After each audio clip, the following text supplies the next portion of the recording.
Welcome to the WrestleTalk News. I'm Quinnell. With such big moves in the wrestling world as of late, such as Adam Copeland going to AEW and Jade Cargill going to WWE, it's no secret that WWE and AEW are vying for much of the same talent in the wrestling world. It's been an ongoing thing since AEW's launch, with WWE releases being signed by AEW, some major free agents being passed over due to WWE's hiring freeze, and others who felt like their time was up in AEW moving over to join WWE too. But talent moving from promotion to promotion might be about to get a lot more common and interesting. We've spoken for a long time that an absolute metric ton of wrestlers' contracts expire in 2024 from both AEW and WWE, and the negotiations and seeing where wrestlers end up will be incredible to watch in real time. There's a bit more on this from Dave Meltzer on Wrestling Observer Radio, where he said that several AEW contracts will be up by the end of the year, and WWE will be looking to snap up all of the key ones. He also mentioned about the plans WWE have for Jade Cargill, which have been deemed important since she's not going to be the last person to change promotions. It's been said a lot at this point, but Cody leaving AEW and joining WWE, and most importantly, his treatment since joining, is a big advertisement to those who still are in AEW who are considering leaving. Not everyone is a Cody Rhodes level star, of course, but WWE has a certain track record of treating those who came from other companies as lesser than its homegrown talent, and if that stigma is being chipped away at over time with Cody and now Jade Cargill, it makes it much more likely that other AEW talent will follow suit. Having said all that, one former AEW talent who's been teased to debut soon in NXT is Brian Pillman Jr., but House of Wrestling inquired with their NXT sources about his plans, and it doesn't sound conclusive, as they were given the impression that no real plans for the second-generation star have been discussed beyond his buzzy vignettes. Maybe you should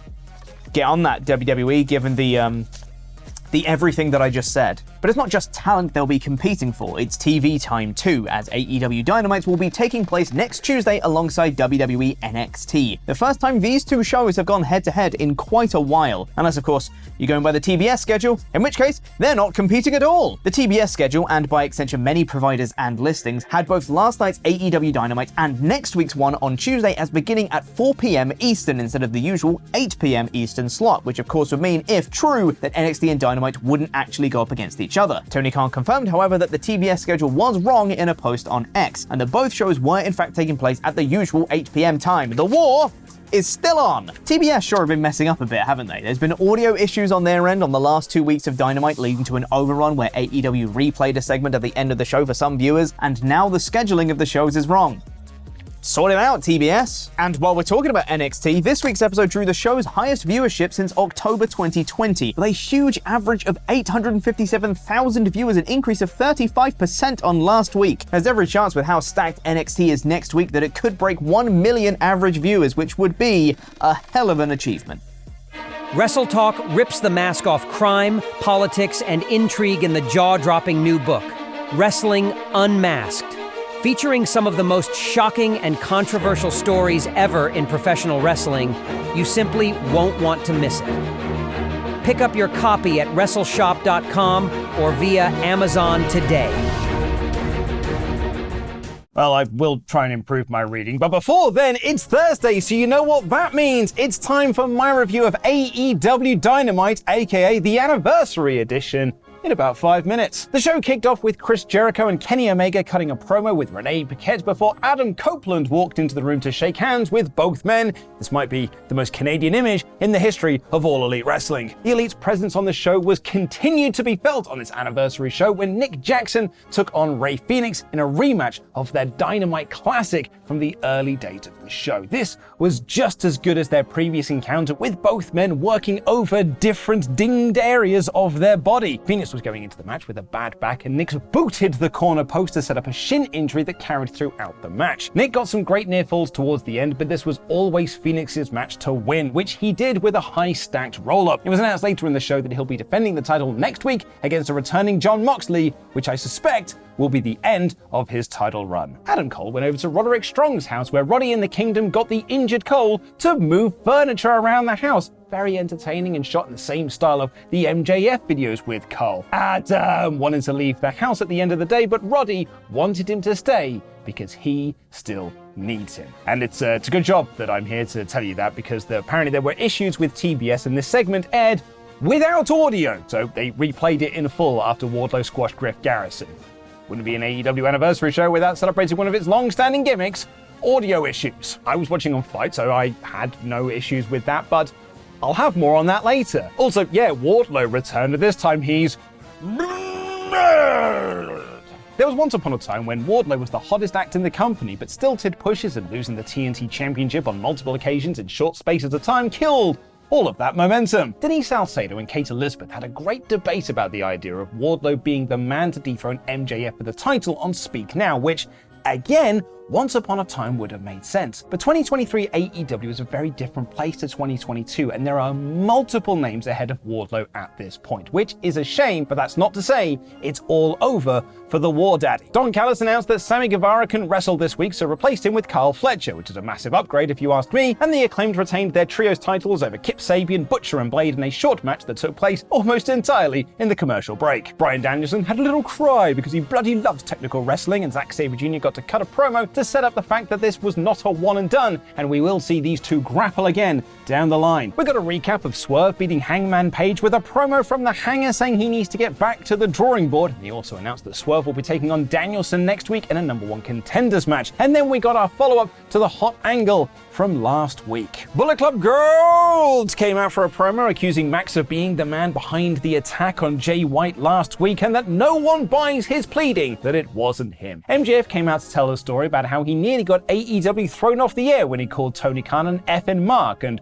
more on that later, I guess, and challenged Bullet Club Gold to a match, but got blindsided by Switchblade, who walked away with his title belt and cut a fantastic promo challenging MJF to a match at Full Gear, which Max accepted. Later, MJF was being tended to by the doctors and was approached by Max Caster of the Acclaimed. Max, MJF that is, blew off Max, Caster that is, and told him to stop stalking him. I, for one, am excited for the eventual Bullet Club Gold versus MJF and Acclaimed 8-man tag on Collision. It also sets up a really fun story beat of MJF finding new friends. Cole told him last week that you can have more than one friend, and Max tried to call Cole at the end of this segment, but it went through to the voicemail because Adam is still busy with the Kingdom and Roddy. So what if Max finds new friends in the Acclaimed, and how that will turn the tables and make Adam the jealous one? Orange Cassidy is still sad that he doesn't have a title, and Chris Jericho and Kenny Omega teamed together to beat the Don Callis family of Konosuke Takeshita and Kyle Fletcher when Kenny pinned Fletcher with the one-winged angel. Callis blamed Kyle for the loss, so sadly he's not joining the family it would seem, but it's okay, because they got a new member in Powerhouse Hobbs who murdered Omega around ringside and in the crowd, and then tied Omega to the ropes, and Don Callis gave him an unprotected chair shot.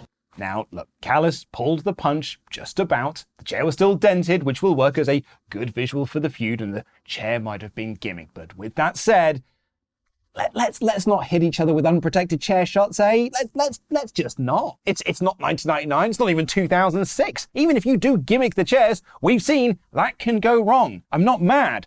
I'm just disappointed. Samoa Joe got an awesome video package, and Toni Storm and her new timeless gimmick, which is a bit more like a controlled hot mess gimmick, beat Sky Blue, who also had more gothy eye makeup after being misted by Julia Hart. Toni Storm, at one point in the match, gave Sky Blue a titty slap. Those were her words, not mine. And the main event segment saw Adam Copeland make his Dynamite debut, where he tried to reunite his Edge and Christian tag team. Cage came out and said nothing. He just listened to his best friend as he laid out the next 6 months of this story. Cage is a dick, but this isn't him. This isn't the same guy who idolized Sting as a kid and even got his hair cut like him. And eventually, Luchasaurus and Nick Wayne are going to turn their backs on him. So let's team together, have that great run. Let's end our careers as a tag team and have dream matches with FTR and the Young Bucks. Christian thought about this, and he hugged his friend before telling him to go f himself, San Diego. This